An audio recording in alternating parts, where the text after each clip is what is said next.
და ამ გარემოს დაშლის მიმართულებით შეაფასებდით თბილისის მერიის ბოლო წლების საქმიანობას ეს.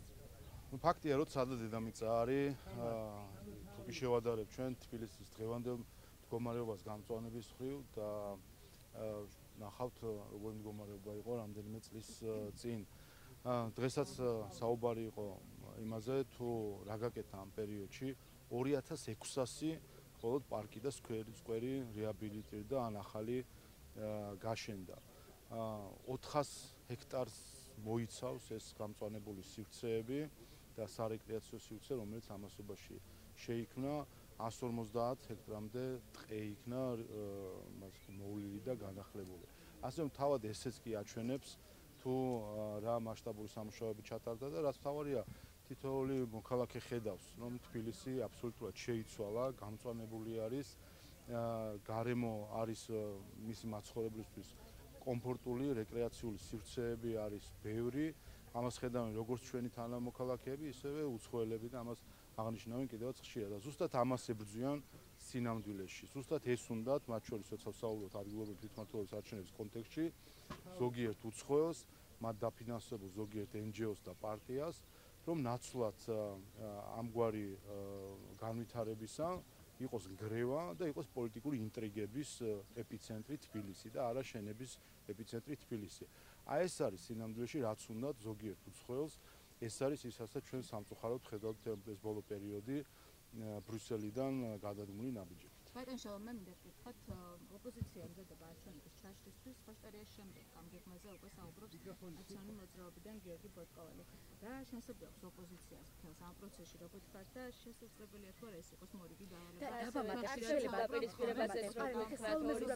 კონტექსტში, მანაც იგივე თქვა რომ არც ბოიკოტი და კი ბატონო, მაშინ მე სალომეზე თქვა რომ არც ბოიკოტი და არც არჩევნებია.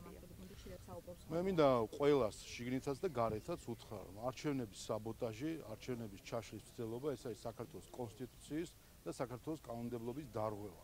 და ეს კიდევ ერთხელ აჩვენებს თუ რა ღირებული კოლაფსი არის ზოგიერთების თავში, ევროპაში თუ თბილისში მათი მარიონეტების სახით, როდესაც დემოკრატიულ არჩევნებს ებრძვიან. ანუ არ აძლევენ საშუალებას მოქალაქეებს აირჩიონ საკუთარი თვითმმართველობა. ეს არის საქართველოს მოქალაქეებისთვის ხელის შეშლა მისი წარმომადგენლების არჩევაში.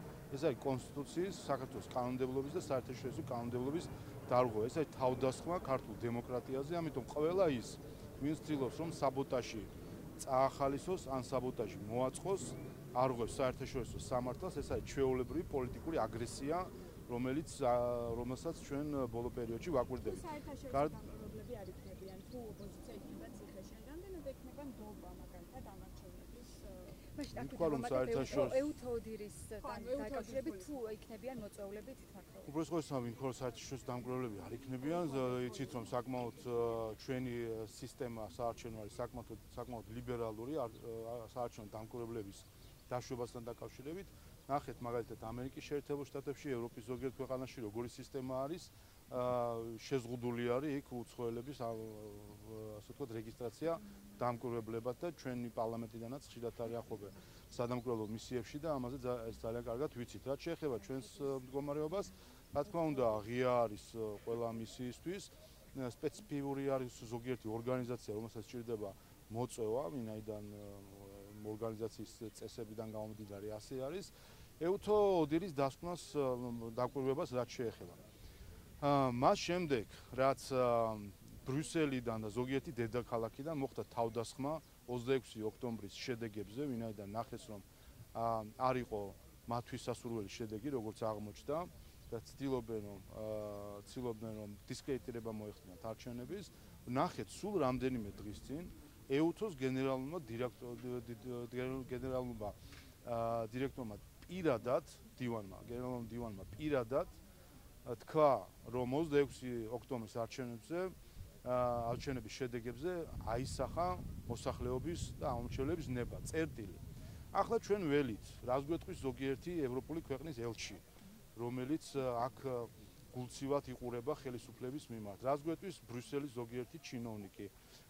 აი ეს ამდენი თვე ხან რომ ქართული ოცნების მინისტრი ეძახეს ზოგიერთ მინისტრს და ქართული ოცნების პარლამენტს რომ ეძახის ზოგიერთი უცხოელი და მათი დაფინანსებით ადგილობრივი მათი NGO-ები აპირებენ თუ არა ბოდიში მოუხადონ ქართულ ხალხს, რომელსაც აირჩია თავის ხელისუფლება და ბრიუსელის თუ ზოგიერთი დედაქალაქის ჩინოვნიკი და მათი ზოგიერთი ელჩი დემოკრატიის უარყოფით ცდილობს რომ წაართვას ქართულ ხალხს საარჩევნო უფლება.